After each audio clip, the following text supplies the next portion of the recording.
Angie Bettelma, des actualités uniques, dynamiques et renversantes dans le journal TV.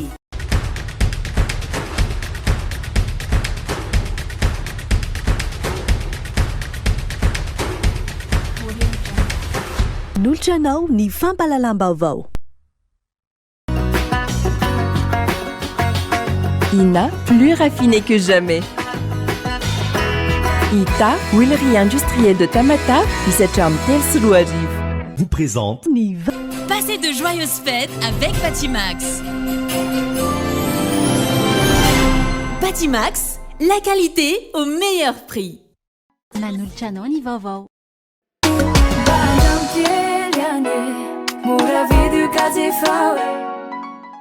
La Noltranao ny vaovao.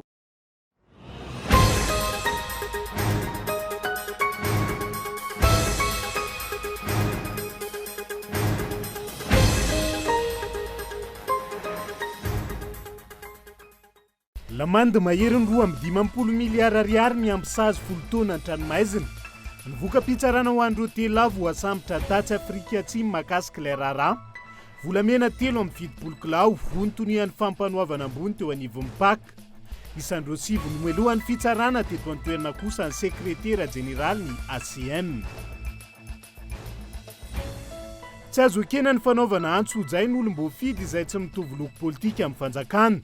Hoy ny filoha nasionaly ny antoko malagasy miara-miainga. Io ny nasongadiny nandritra ny fijidian'ny ben'ny tanàna lany tamin'ny anarany antoko tao ankily valokely. Tapitra androany tamin'ny 1.7 ora ny fepitoana 7.7 ora nomen'ireo azo manga sy ny havany ny amoahana ny andry Bihary. Tsy mbola nisy vokan'izany hatreto ka nanao fanambarana manoloana ny lapan'ny tanàna indray izy ireo tao Toliara ny hariva teo. Tsy afa-po tamin'ny valim-pitsarana ny ren'ilay zazavavy kely 12 taona. Naolan'ny mpanolo-tsain'ny tanàna tao Beza. Io zazavavy kely io izay naolan'ny ty farany ka nasainy nanao fanabeazanaizana ialana amin'ny fitondrana voka. Tokony ho voariny 30 isanjaton'ireo zava-manan'aina eto ambonin'ny tandry hatramin'ny taona 34. Araka ny soniny fanaovana firenena maherin'ny 20 tao Montréal, Canada androany. Fifanarahana izay ahafana manamafy ny fiarovana sy ny fanaramaso ireo biby ary ny fandripahana ala amina firenena maro. Ny antsiprian'izay.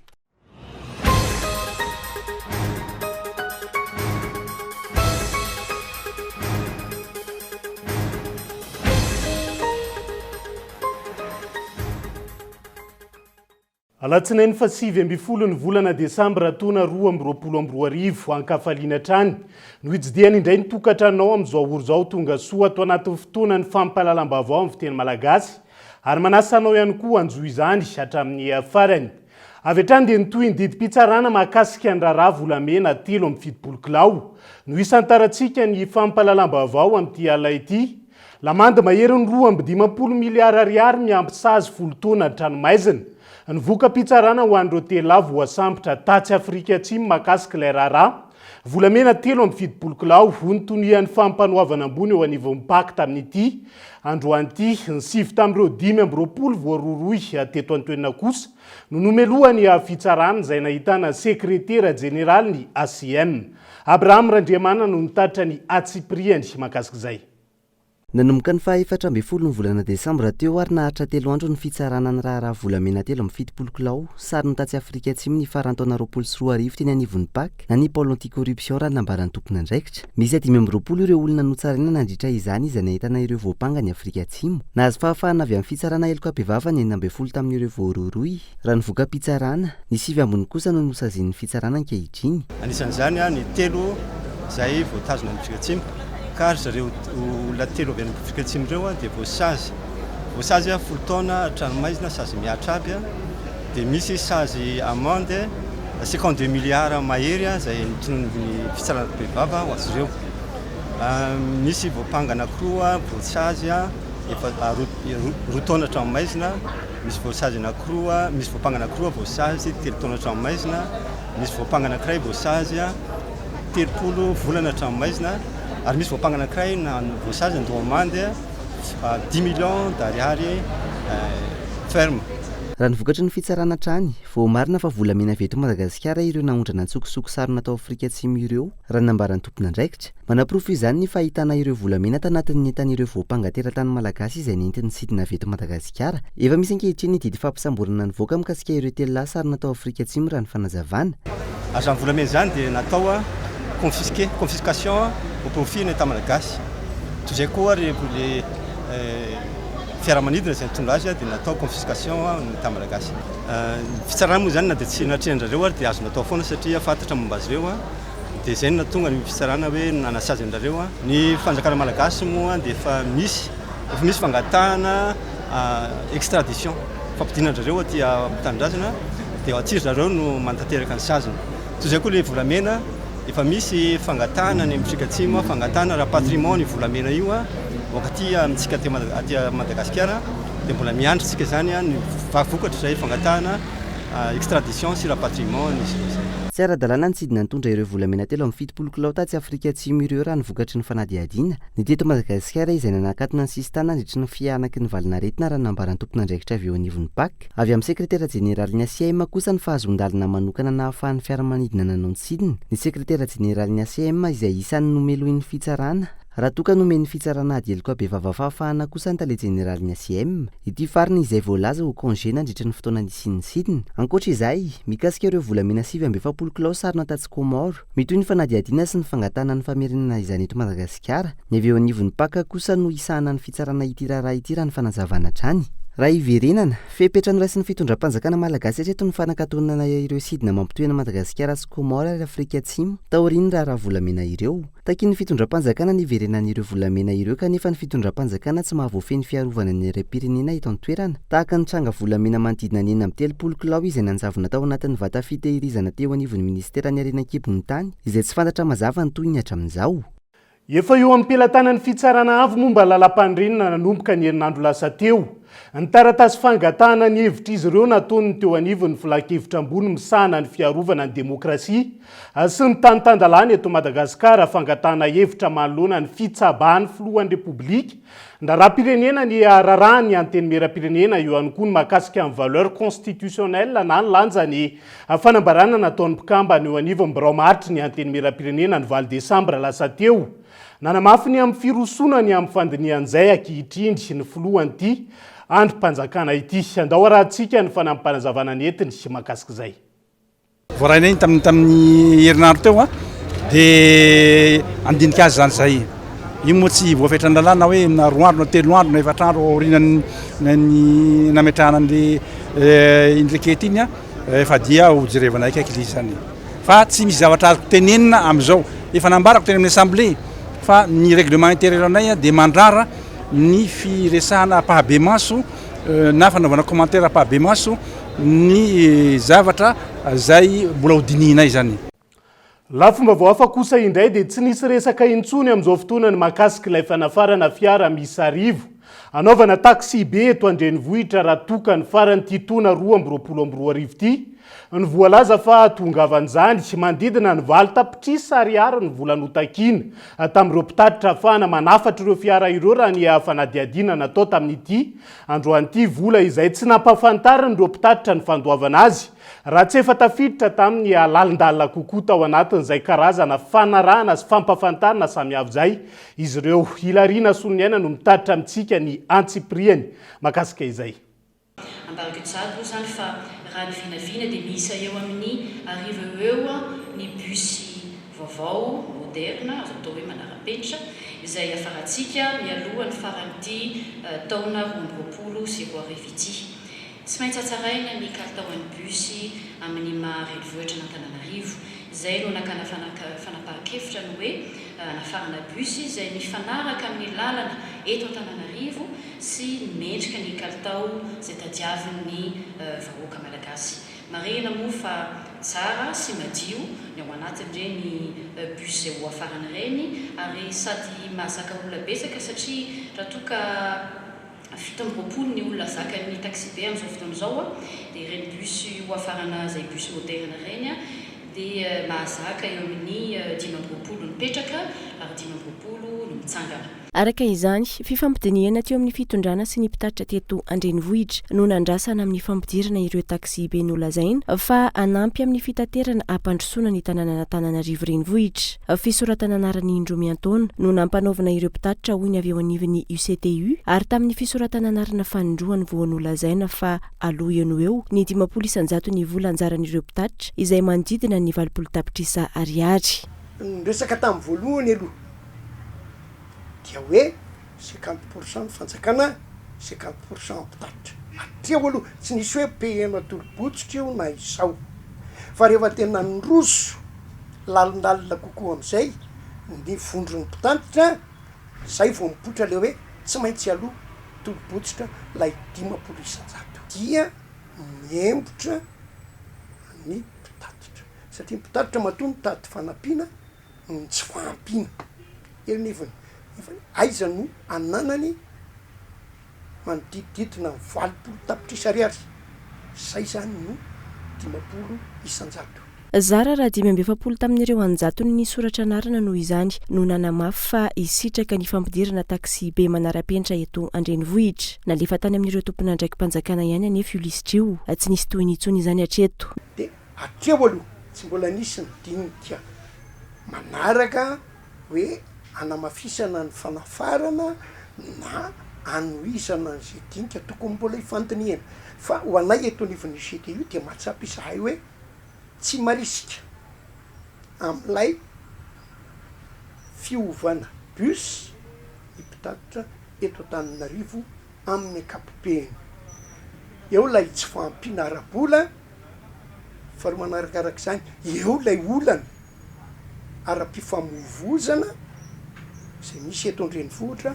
Fahatelo, eo ihany koa ny olana amin'ny fametrahana an'ilay fiara na ny parking ametrahana an'ilay fiara. Sy ireo fepetra rehetra miaraka amin'ilay fahazavana an'ilay bus. Mialohan'ny farany ity taona ity no tokony ho tonga ireo fiara miisa 10 anampiana ny fitaterana eto Andrenivohitra raha ny fampanantenana ny fitondram-panjakana. Nijanona teo amin'ny fandraisana anaran'ireo mpitatitra fotsiny anefa izany atreto. Tsy ho vitan'ireo mpitatitra raha teo ny fandoavana ny vola be midangana takin'ny fanjakana mahakasika izany raha ny fanazavana hatrany.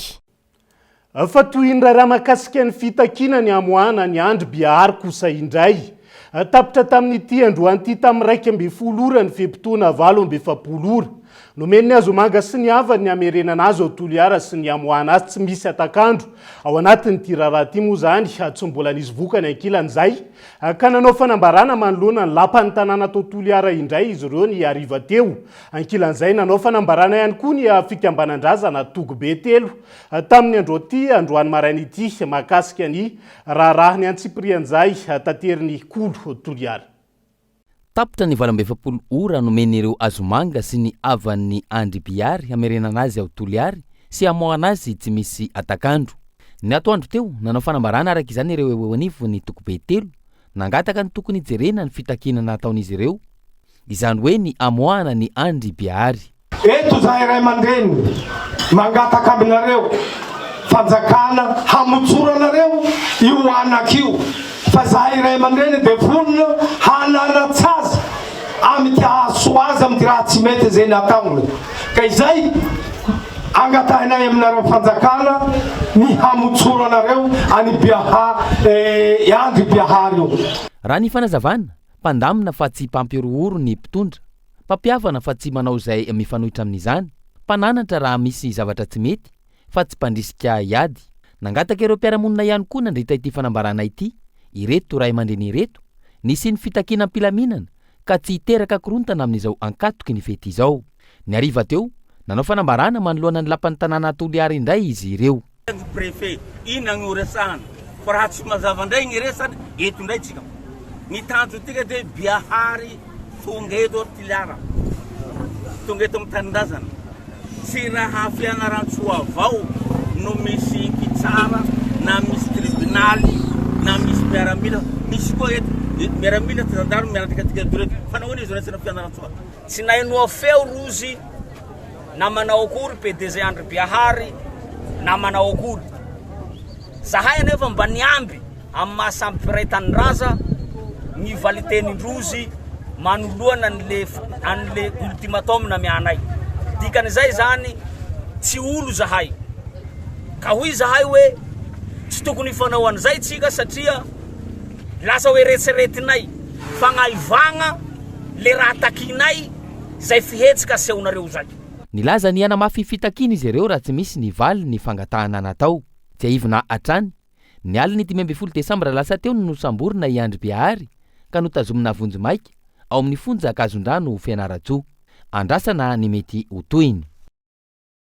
Fahakondiany filohany antoko malagasy miara-miainga tany amin'ny commune Ankily Valokely kosa indray. Tsy azo ekena ho ny filoha nasionaly ny antoko malagasy miara-miainga ny fanaovana antso-jay amin'ireo olom-boafidy ny fotony izay tsy mitovy loko politika amin'ny fitondram-panjakana amin'izao fotoana izao.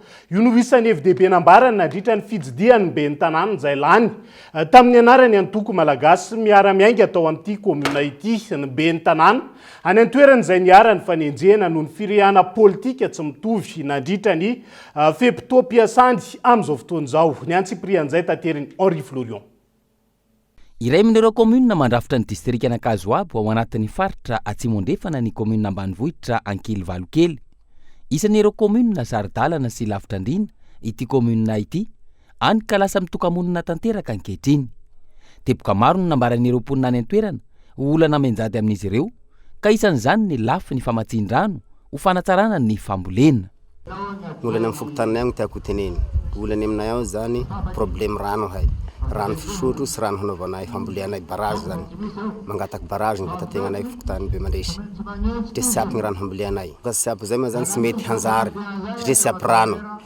Siapy ny rano amin'ny rano fisotronay tsy mety madio miterakarety aminay amizao ny sy rano vovogo aminay ity.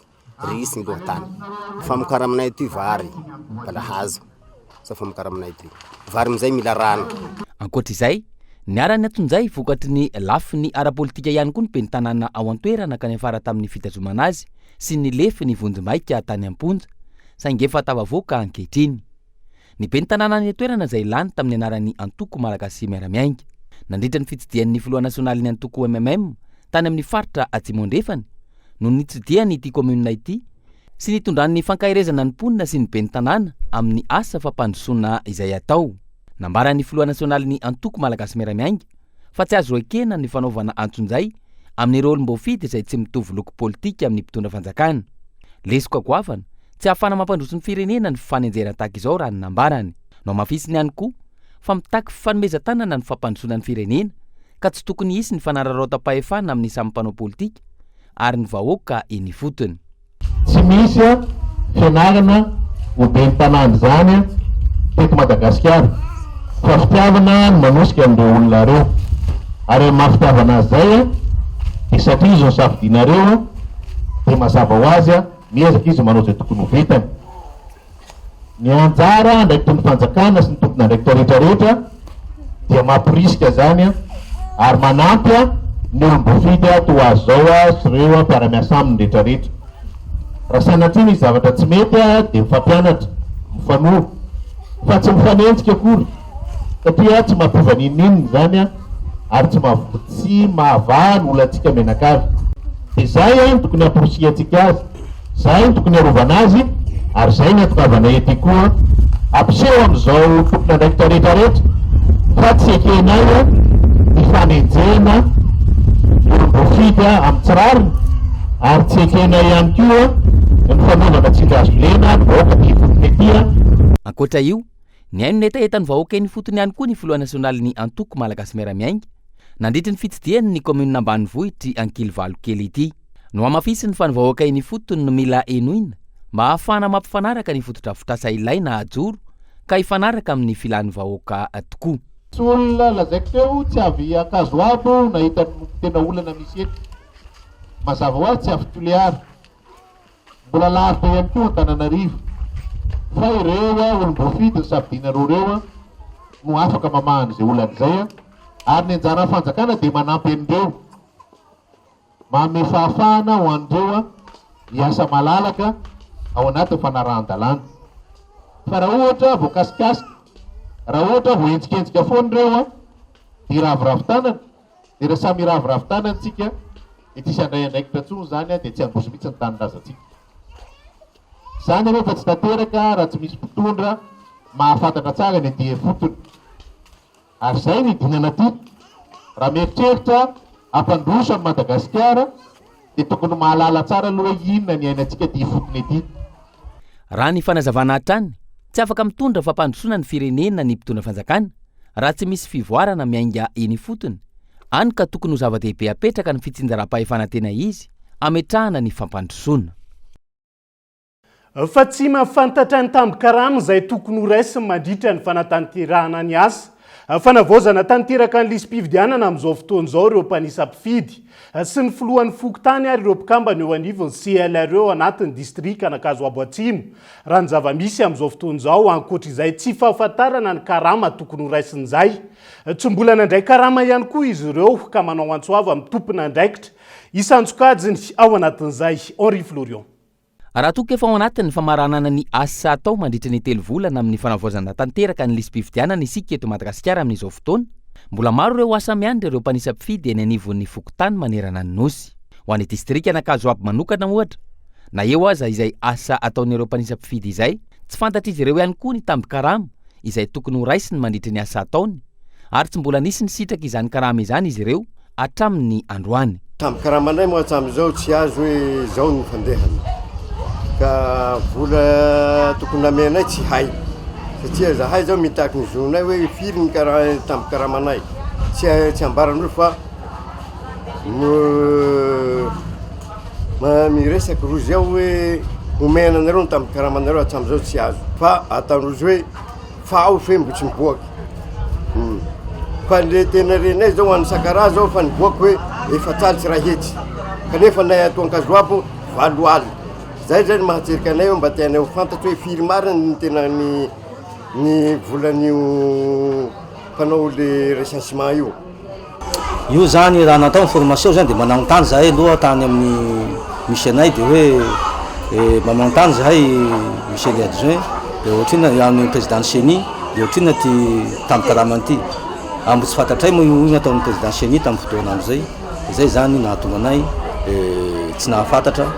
Amizao moa zahay zay reo anza resosialy koa magnotany any chef fokontany ahoana raha toy président zahay tsy mahafantatra satria nagnotany président Seni zay fe tsy mahafantatra izy. Ankoatra io, karine fanisanam-pifidy irery ihany no fitaovana ampiasain'ireo mpanisam-pifidy raha ny fanazavana.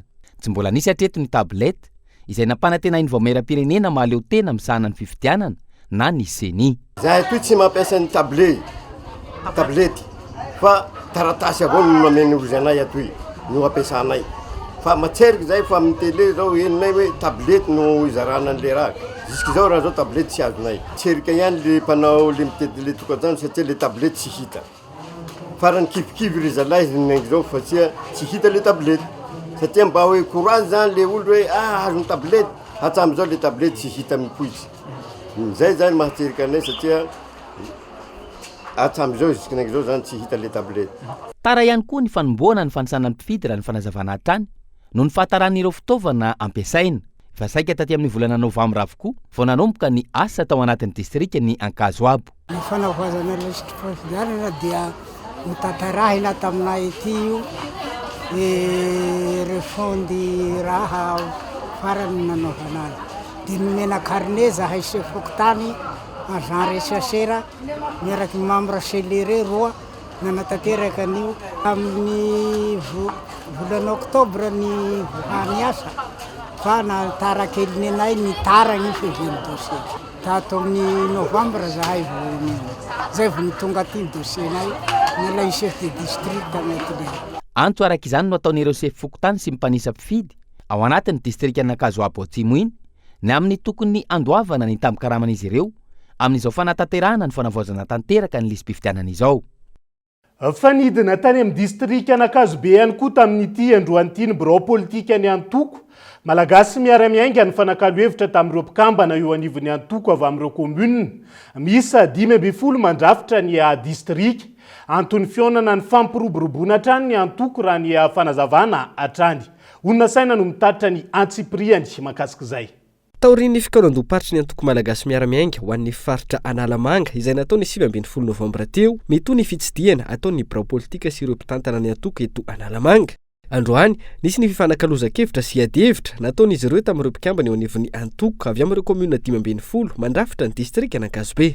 Manamafy fotony ny fisian'ny antoko isaky ny komuna sy au niveau district. Zavatra hita androany dia nametraka ny coach isaky ny faritra misy eto Ankazobe, izany hoe ny zara ny andraikitra isaky ny komuna sy ny distrika eto Ankazobe. Fampizara ny torohevitra sy ny tokony atao. Ny komuna eto Ankazobe dia 10 ny isan'ny komuna eto Ankazobe ary misy soloteny isaky ny komuna ny antoko. Ny olona ny mpikambana dia mavitrika mihitsy eo anivon'ny komuna tsirairay misy azy ary izay no nametrahana an'izy hoe mba hiparitahan'ilay antoko sy hipetrahan'ny fotony tsara dia natsoina daholo ny komuna 10 atao anatin'ny distrika. Ao anatin'izay fanamafisana orona sy fanitarana ny ambaindan'ny antoko eny fotony izay mijoro ary aparitaka amin'ireo komuna 10 ihany koa ny fikambanana vehivavy malagasy miara-miainga. Efa mijoro koa ny fikambanan'ny vehivavy malagasy miara-miainga eto anivon'ny distrika Ankazobe ary ezahana hiparitaka manerana ny komuna 10 izay mandrakotra ny distrika Ankazobe izany fikambanan-behivavy izany. Ny tanjona izany dia mba anomezana traikefana asa ho an'ireo vehivavy mpikambana rehetrarehetra. Androany nisy ny fifanankalozakevitra teo amin'ny birao politika ny mpikambana MMM faritra Analamanga ary ireo ratsamangaiky eto amin'ny distrika Ankazobe. Isan'ny lahadinika tamin'izany ny fametrahana drafitra anatsarana ny fiainan'ny antoko. Taratra avy amin'ity fiaonana ity fa velona ny antoko ary vonona trany hanatanteraka ny adidina amin'ny maha-antoko politika azy. Tona ihany koa izay nanentanana ny tsirairay amin'ny fanaramaso ny fanavaozana tanteraka ny risam-pifidianana izay mandeha amin'izao fotoana izao. Dia izay ihany koa no hoentsika misety vetivety ao anaty doka fohy amin'ity ala ity. Mbola maro ny fanadihadiana hoentina aminao rehefa avy eo isan'izany mahakasika ny raharaha fanolanana. Zazavavy 10 taona tany Bezaha izay ny mpanolotsaina ny tanàna ihany no tompon'antoka voalohany tamin'izay. Rehefa avy eo no anarahantsika ny antsipriany mahakasika izay.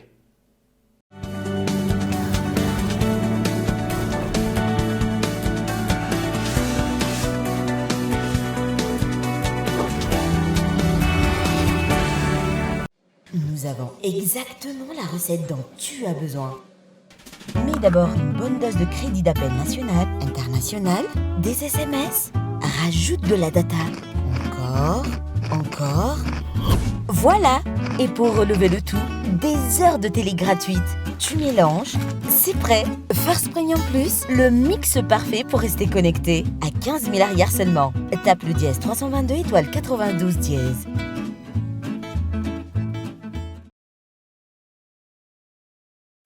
Ina dia vita amin'ny soja voafantina mba hampatsiro ireo karazan-tsakafo karakarainao. Ny menaka Ina dia ahitana oméga 3 sy oméga 6 ary ara-pahasalamana no notrikaina entin'ny soja. Ina ilay menaka manome tsirony nahandronao isan'andro.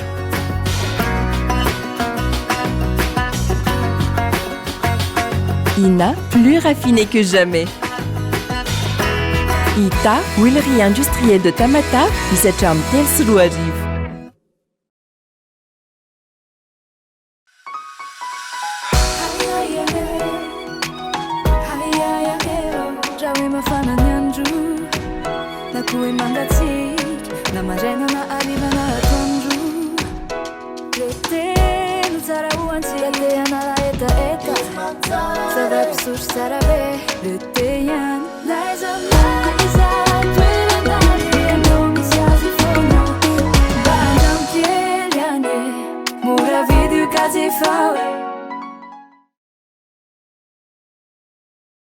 Père Noël. Dada be Noely. Ah, Père Noël plan épargne de retraite vaovao amin'ny Société Générale ho an'ny rehetra tsotra kokoa mifanaraka amin'ny fahefanao ny tena goavana cagnotte lehibe 40 millions ariary no ifampizarana hatramin'ny 1 amin'ny 30 janoary mametra 100 000 ariary no mihoatra dia mandra isanjara amin'ny fisarihana ka mety ampitombona avy roa ny petrabola nataonao ny 3 décembre sy 3 févroary ny fisarihana. C'est ça Père Noël. C'est vous l'avenir. Société Générale Madagascar.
Tonga Père Noël. Dada Noël. Ah, Père Noël e. Plan épargne retraite vaovao amin'ny Société Générale ho an'ny rehetra. Tsotra kokoa mifanaraka amin'ny fahefanao. Ny tena goavana.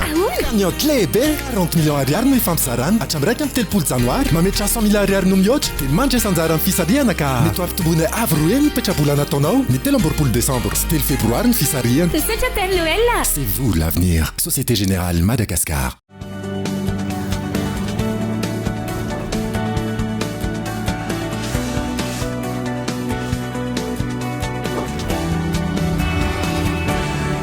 Anovizatsika ny fampalalam-bavao amin'ity ala ity dia namoaka vola mitetina 3,7 miliara ariary tamin'ity androany ny Banque Européenne d'Investissement araka ny fampafantarana izay nataon'izy ireo.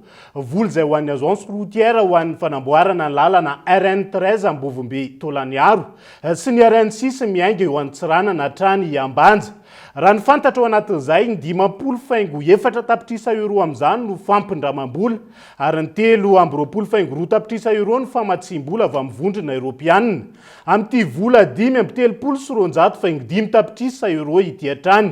4,4 tapitrisa euro no avy amin'ny fanjakana malagasy.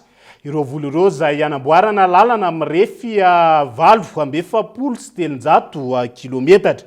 Fa iverina vetivety ao anatin'ny tontolo ny fitsarantsika ao anatin'ity vaovao. Manaraka ity, miantso amin'ny fanaovana tatitra isam-bolana mahakasika ny asa-pitsarana amin'izao fotoana izao. Ny tonipampanao lalàna vaovao eo anivon'ny fitsarana tampony natao izany ho fampafantarana sy ho fanaovana tombana ny asa-pitsarana amin'ny ankabeny. Ny tonipampanao lalàna vaovao izay napetraka tamin'ny fomba ofisialy androany Tetsy Anosy. Abraham Randriamanana. Totosandroany tetsy amin'ny fitsarana tampony Anosy ny fametrana tamin'ny fomba ofisialy ny tonipampanao ambony vaovao Rakotomandimy Benjamin Alexis. Ny tena n'izay voatendry tamin'ity teorana ity nandritra ny filakevitry ny minisitra ny 13 novambra lasa teo. Miantso amin'ny fanatanterana ny tatitra isam-bolana ankehitriny ny tena ny mikasika ny asa-pitsarana. Tanjona amin'izany ny fanaovana ny tombana sy hamahana ny olana misy eo amin'ny fisehatry ny fitsarana amin'ny alalana fampahafantarana ny tompona andraikitra. Tatitra isam-bolana indray isika. Tena koa tamin'ny Commissaire général lalàna ny tenako dia rehefa milatsaka mibaiko isika ny telo-volana manao tatitra any amin'ny lehibe dia nataoko isa-telo-volana izany alefaso ny tatitra isam-bolana, tatitra isaky ny telo-volana, tatitra isaky ny enim-bolana ary tatitra isa-taona. Fa avy eo anatin'izany tatitra isam-bolana izany firy natokatarakasina avy niditra taminareo fitsarana telopolo eo, firy ny tafavoaka, firy ny vary mangatsika afara mieritreritra hoe tahakatiny ahoana ny vary ity tokony menatsika. Kasika ny mampanontsain'ny gouvernement tany filakevim-panjakana. Ny fanelin'Andriamanitra Premier ministre izany taitra izany roa taona zao na telo taona izay toko atao fitsarana atamy maha filakevim-panjakana dia mpanotsaina ny fanjakana nanotrona ny fiainana nataon'ny tony pampano ambony eo anivon'ny fitsarana tampony androany filohan'ny repoblika niaraka tamin'ireo filohan'ny androm-panjakana samihafa. Ankoatra izay nanomboka 12 desambra lasa teo hatramin'ny 12 janoary 2024 ny vakansa judisiaira ho an'ny fitsarana raha ny fanazavana. Mamena ny araba tomboky lasy tomboky vavy tonga soa indray atao anatin'ny tapany faharoa amin'ny fampalalam-baovao amin'ity ala ity. Isan'ny tarantsika izay dia tsy anaiky ny fiaraha-mitantana ny gouvernemanta araka ny feo mandeha amin'izao fotoana. Ny eo anivony RMDM nanrody be ny mpanohitra ho an'ny demokrasia eto Madagasikara araka ny fanambarana izay nataon'izy ireo tamin'ity androany ity. Fomba entin'ny fitondrana amin'izao fotoana anitarana ny fotoam-pitondrana ny fiantsoana fiaraha-mitantana ny gouvernemanta raha nambarany teo anivony RMDM hatrany. Mandeha ny feo fa miantso fiaraha-mitantana ny gouvernemanta amin'ny fitondrana ankehitriny ireo mpanohitra, indrindra ny avy eo anivony RMDM. Napakape manoloana izany ny rodibe ny mpanohitra ho an'ny demokrasia eto Madagasikara ary nanamafy fa mitsipaka marindrano izany noho ny tsy fitovim-pijery eo amin'ny fitantanana ny firenena sy ny fahataperany fitaom-pitondran'ny fanjakana amin'izao fotoana. Izahay dia tsy hiara hitantana aminareo ary ianareo koa tokony heritreritra fa tapitra ny fepotona fiasanareo. Raha iroso amin'ny fifidianana isika, fifidianana tahaka ny ahoana no tokony atao eto. Isoranareo SADC, vondrona Europiana, Afrikana, zay mieritreritra ny hanaovana fifidianana madio, mangarahara, ekeny rehetra eto amin'ity firenena ity. Fa tsy misy olo koa mieritreritra hoe ho alavaina ny fepotona iasan'ny reto mpitondra reto satria matoky ianina zany ny CENI, matoniky ianina ny fomba fiasan'ny CENI, dikan'izay zany mbola amboarina zany io. Fa rehefa tsy nanino hatramin'izay ny akoho ngamba fa tsy ao-pahitra izy zay hoe asina prolongation tsia rehefa tapitra de tapitra fa tsy hitady fomba rehetra anohizanareo an'io amin'ny fotoana fa tapitra io ianareo. Na ianareo anova lalam-panorenana, na ianareo anova fitantanana tahaka ny ahoana, na ianareo anova gouvernemanta, na ianareo anova parlementaire, na ianareo anova gouverneur, ambaranay tapitra ny fepotona anareo. Ny fanomanana ny fifidianana mangarahara madio sy ekeny rehetra no tokony atao lahara-pameana amin'izao fotoana ho hiatran'ny RMDM. Raha ohatra ka ianareo tsy mety hitady vahaolana miaraka hanaovantsika fifidianana madio mangarahara eto amin'ity firenena ity fa mieritreritra hanao tetezabita dia ho hitantsika eo ny toyiny fa izahay dia tsy hanaiky mora any amin'izany. Amafisinay fa ny fepotona omeny lalàna ny fitondrana dia 5 taona, ny mera 4 taona, zany hoe miara tapitra amin'ny taona 2024 na ny filoham-pirenena na ny ben'ny tanàna. Nilaza ny andrefepetrara politika araka izany ny rodoben'ny mpanohitra ho an'ny demokrasia eto Madagasikara raha tsy miroso amin'izay fifidianana izay Madagasikara amin'ny taona ho avy. Ny antsony tokony hanaovana fitoanam-pirenena ihany koa ny RMDM hijerena vahaolana amin'ny zava-misy ankehitriny, indrindra ny fanavoazana tanteraka ny lisam-pifidianana izay ahitana lesoka maro. Fa hiazo an'ny bezavetivetsika ao anatin'ity trangam-piarahamonina iray ity. Tsy afa-po tamin'ny valin'ny fitsarana ny reny ilay zazavavy kely 12 taona. Naolan'ny mpanolo-tsain'ny tanàna atao beza amin'izao fotoana izao io zazavavy kely io, izay naolan'ity farany ka nasaingy nanao fanabeazanaizana hialana amin'ny fitondrana voka raha ny fanazavana. Gaeton Andriatsilava no mitatitra ny antsipriany mahakasika izay. Ny volana aprily 2024 no niseho ny tantara saingy hita teo aoriana vao fantatra ny tena zava-misy marina. Ny carnet fisa hita teny amin'ilay zazavavy kely 12 taona no nahatonga ny aya hipetraka ka nanaovana ny fampitorana sy nanasana azy hitantara ny zava-misy marina. Zany hoe zany carnet fanabeazanaizana de gaga zaho ho izy le zokoko mitezany le zanako iny zany hoe inona mahatonga an'le carnet de antaneko zananao io tsy mitenigny marina. De nandeha amin'izay aho abeza avy abezao aho andro kamisy tonga de nagnadihady ny zanako hoe inona nahavy anao nanao any fihisa io de niteny izy hoe misy mpanampy ny tantiniko aho nanday ahy nanao pikira fihisa fa manjary ho bevoka avao zaho. Mipetraka amin'ny nenitoany ao beza ilay tovovavy kely raha toka mipetraka ao Toliary ny reniny. Ny mpanampy ny nenitoany no nitondra olona anolana azy tao an-tranony raha ny fitantarany. Nampidiriny ao aho nampidirina agnatin'ny tragno ao bakagny amizay koa bebe raha i nahiliny tao amizay zahay roa lafa nahiliny tao napotaky ny kilotiko miaraka amin'ny silipoko ny ravany teo amizay aho zaho tsy nikoaiky aho fa nitomagny eo satria zaho natahotsy azy natahotsy androzy aho le afa vita amizay igny nimenjala rayaly zay aho lafa nimenjala rayaly igny aho tiosany manova pikira fisay so tsy ho be voka le afa nimeny anjay raha igny napitoroko any belzeny andesiny mpagnampy ny tatiniko amizay aho amin'ny rasazy polery aho lafa nandesiny amin'ny rasazy igny ao amizay aho nataony pikira fisa lafa nataony pikira igny amizay aho fa vita igny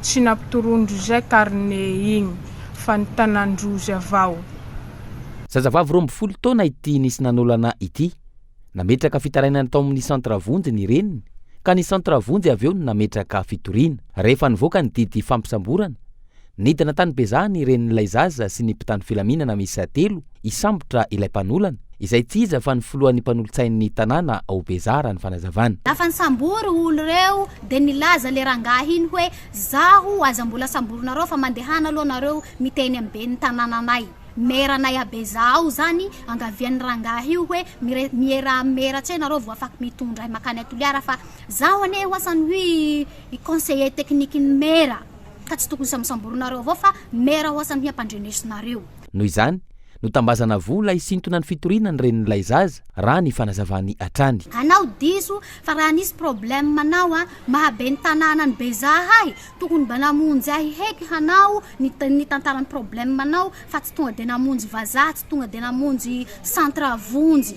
nefa raha iny tsy mety amiko fa anako ny maharary ahy polisy reo koa zany niangavian'ny mera hoe mijanona heky nareo fa mbo ilana itsy anabavina io fa aleo zahay manao raharaha mpianakaviana misy vola nameany meranay merany beza hoe hafaliako nanekenanao an'ny sonia toy io te misy vola ray tapitrisa andesinao hanaovanao any ananao de za niteny hoe ty vola ty ane osako tsy ho raisiko fa hateriko any amin'ny polisy rehefa tonga any atoliara zaho de eka hoe polisy egny tsy izy anovanao azy fa vola ty osan'ny polisy regny efa nameny meranao maimai-poana tokony hanaovanao soinareo moroanaky vola toy anaovanao problèmenareo moroanaky itsaboanao any ananao rehefa nivoaka ny valin'ny fitsarana ny 12 desambra lasa teo nilaza ho tsy afa-po ny renin'ilay zaza nambarany tamin'izany fa voaranomboka ny fanadiadiana niemitra ilay mpisolovava nomeny centre vonjy azy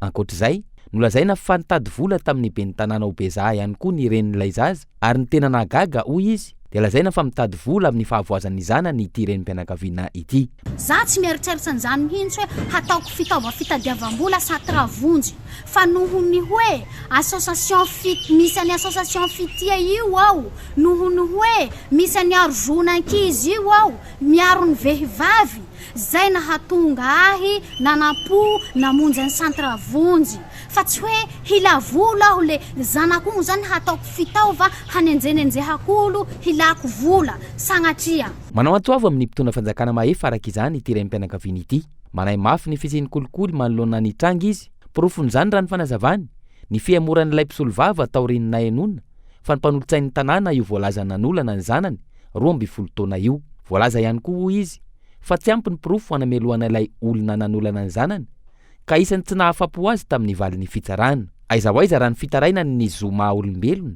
sy ny hoavin'ny zanany manoloana ireo rehetra ireo lafomba vao hafa kosa indray dia napetraka ny farany herinandro teo ny kianja maitso ao amin'ny fokotany avaratry ny avo komuna Mpefy distrika ny Soavinandriana tanjona amin'izany ny ananana olombelona miasa mifankaty mandray andraikitra manara-dalàna sy mifampitsinjo eny anivo ny fiarahamonina Gaeton Andriatsilavo no nitatitra ny Antsipriany makasika izay. Ny fahaizana mitrandraka sy mampiasa ary misitraka ireo arenan'ny menjanahary no isan'ny lalana sy antoka ho an'ny fampandrosoana antsika. Tafiditra anatin'ny ireo arenan'ny menjanahary raha ny fanazavana, ireo arena anatin'ny olombelona miseho amin'ny alalan'ny sotoavina sy ny fihavanana izay mbola azo iainana tsara ankehitriny na dia sarony anton-javatra maro eny anivon'ny fiarahamonina azy. Mbola azo iainana tsara ny fihavanana fa sarony zavatra be da be amin'izao fotoana, sarony vola, sarony fitiavam-pahefana sanatria, sarony fisaratsarana noho ny antony samihafa, sarony ataontsika hoe ny ara-teknôlôjia avy any ivelany any, ohatran'izany no mamaika fa ny zavatra fantatsika nefa dia zao manan-karemy Madagasikara manana ny arena ankibony tany ao ambany ao ny volamena, fa mbola ambony ny volamena ny fihavanana, mbola ambony zany ao anatin'ny foso fanahin'ny olona zany fihavanana zany. Ka dia zay no hoe raha misy zavatra tokony hotrandrahana eto amin'ny fireneny ity mialohany hitrandrahantsika ny arena rehetra eto dia aleo hotrandrahana le arena maha-olombelona. Napetraka tao amin'ny vohitra Andeboka faharoa fokotany avaratry ny avy kominina Ampefy distrika Ansoavinandriana ny kianja maitso manampisoa ny sabotsy lasa teo. Kianja maitso izay miorina sy mifototra amin'ny sotoavin'ny fihavanana malagasy iaraha-mientana ho amin'ny fampandrosoana izay andraisan'ny rehetra anjara rehefa samy afaka maneho hevitra, enoina sy ajaina. Anatin'ny kianja maitso no mifanampy ny mpiarahamonina ary mifampizara ny fahaiza-manao anampiana ny hafa.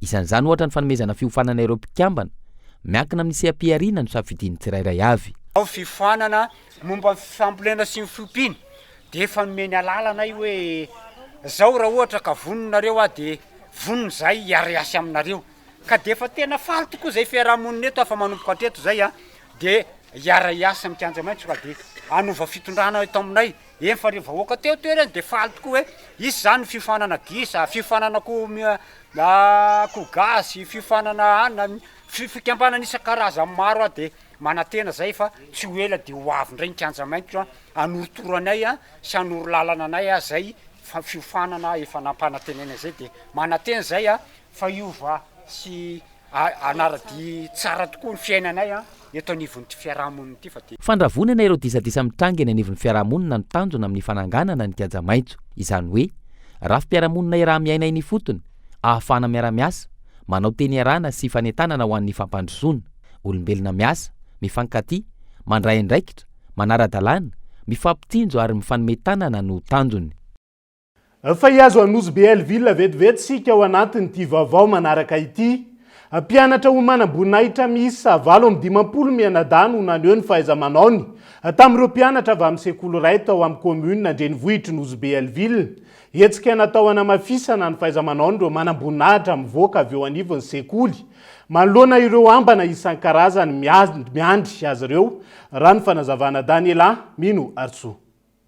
Naneho ny fahaiza-manaony amin'ny aiady an-dranomasina sy an-tanety ary nampafantatra ihany koa ny dingana tokony arahiny ireo maniry ny hiditra ho manam-boninahitra. Tao Madirokely Nozy Belleville ireo mpianatra ho manam-boninahitra misy 7 mianadahy manodidina ny 12 hatramin'ny 20 taona avy amin'ny sekoly akademia miaramila ao Antsirabe. Manoloan'izany, mpianatra maro avy amina sekoly iray ao an-toerana no nandray azy ireo tao amin'ny commune Andrenivohitra Nozy Be.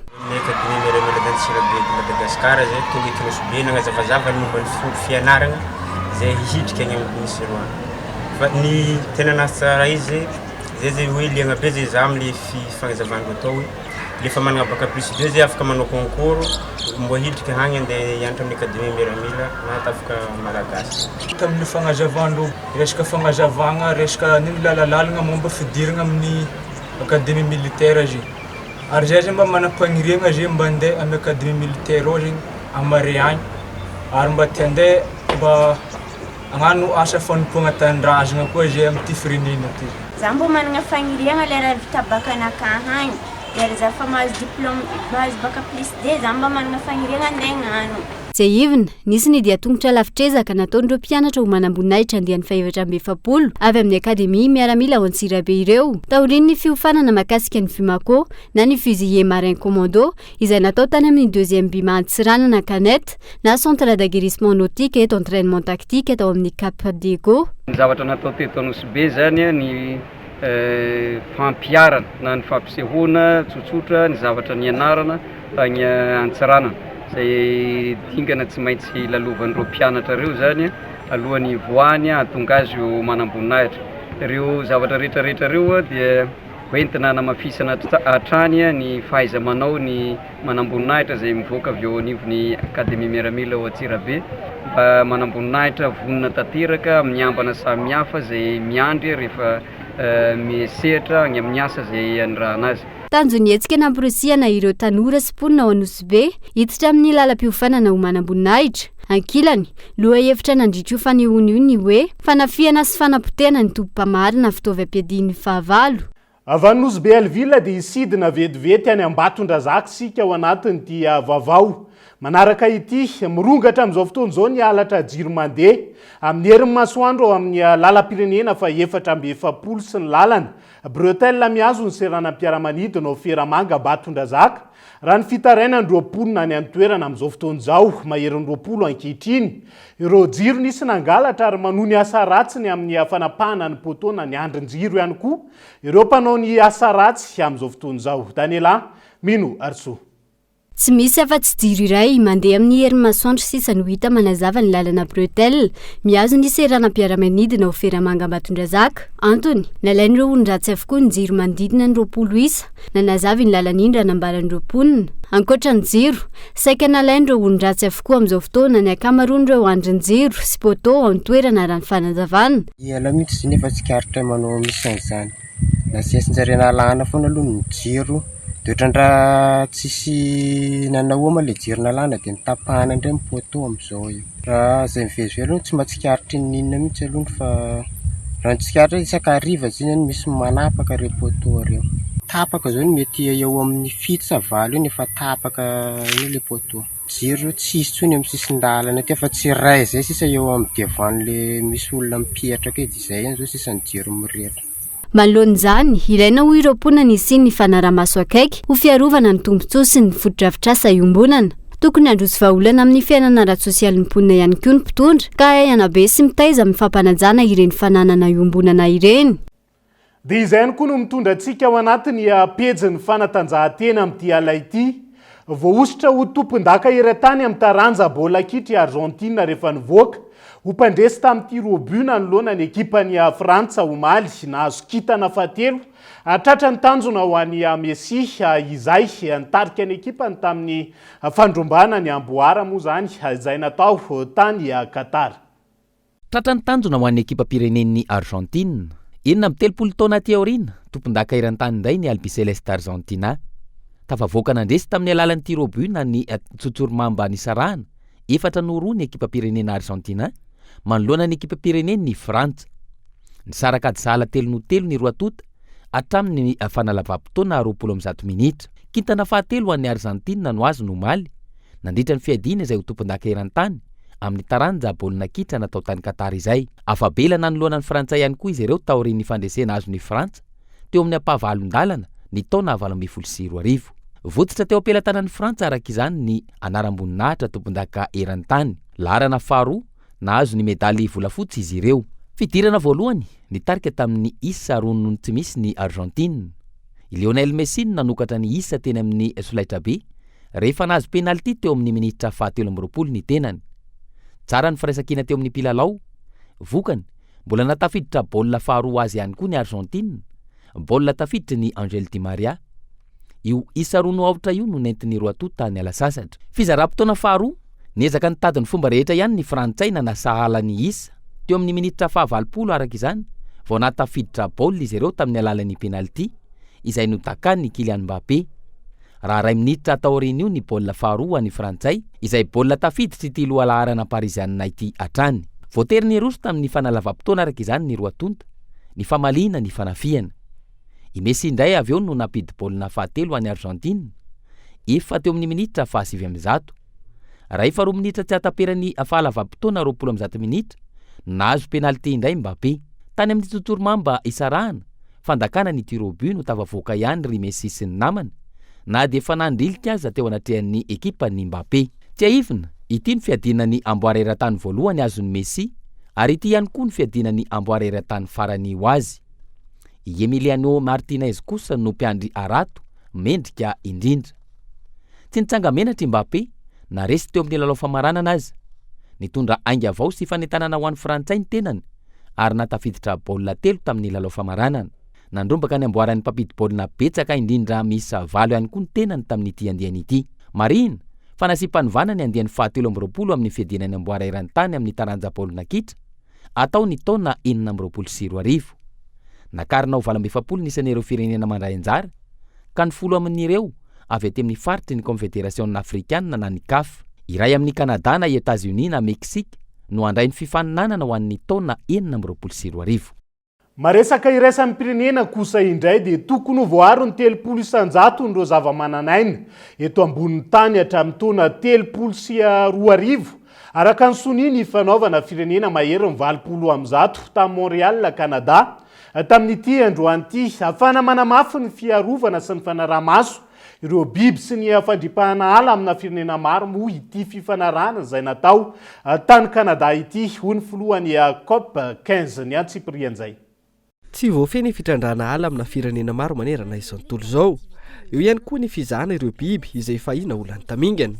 Vokatr'ireo miazakazaka ary mihoatra noho ny tombana napetraka ny taona 2000 ny zava-misy ankehitriny ho ireo fikambanany iraisam-pirenena misehatra amin'ny fiarovana ny tontolo iainana. Amin'izao ny 30 isanjato ny tany sy ny rano ary ny ranomasina no tokony voaro sy voara-maso araka ny vina napetraka tany Montréal ary ny faneken'ny firenena maherana ny 70 manerana izao tontolo izao. Ity fifanarahana voasony androany ity izay fanandrasana efa taona lasa izay saingy tsy tontosa noho ny fisindro firenena mitsipaka sy mahita hevitra hafatrany ka izao vao nahita ny marimaritra iraisana. Nandritra ity fiainana ity no nanehon'ireo firenena aty amin'ny tampony atsimo ny hevitra izy ireo ny amin'ny tsy fanatanterahana ireo firenendehibe ny teboka ny fanarahana hatramin'izay. Cameroun sy Congo izay mitaky vola hatramin'ny $100 miliara isan-taona amin'ireo firenena matanjaka ahafahana miaro ny tontolo iainana. Amin'io vola io $20 miliara ihany no azo hatramin'ny taona 2022. Isan'ny nivoatra tamin'ity fifanarahana ity ihany koa ny fampihenana hatramin'ny atsasany ny fampiasana ireo akora simika amin'ny fambolena sy amin'ny sehatra hafa. Eo ihany koa ny vahaolana amin'ny manoloana ny fiparitahan'ny ny akora plastika. Ity fivoriana ity izay andrasana ny fampiarana sy ny fanatanterahana azy mba tsy ho toy ny tamin'ny taona 2010 tany Japon izay tsy nisy tanjona tratra hatramin'izao. Mifarany eto ihany koa ny fiarahana ho an'ny androany isaorany ianao nanaraka ny fampalalam-baovao hatramin'ny farany mavesabesatra hatrany ny fiandohan'ny herinandro toy izao saingy ampitiavana hatrany no hitondrana ny teny firarian-tsoa sy ny fankaherezana ho antsika. Eto miatrika indray izao herinandro vaovao zao veloma mandrapitafa indray ary tomboky lahy sy tomboky vavy.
Vous a présenté Nivavo.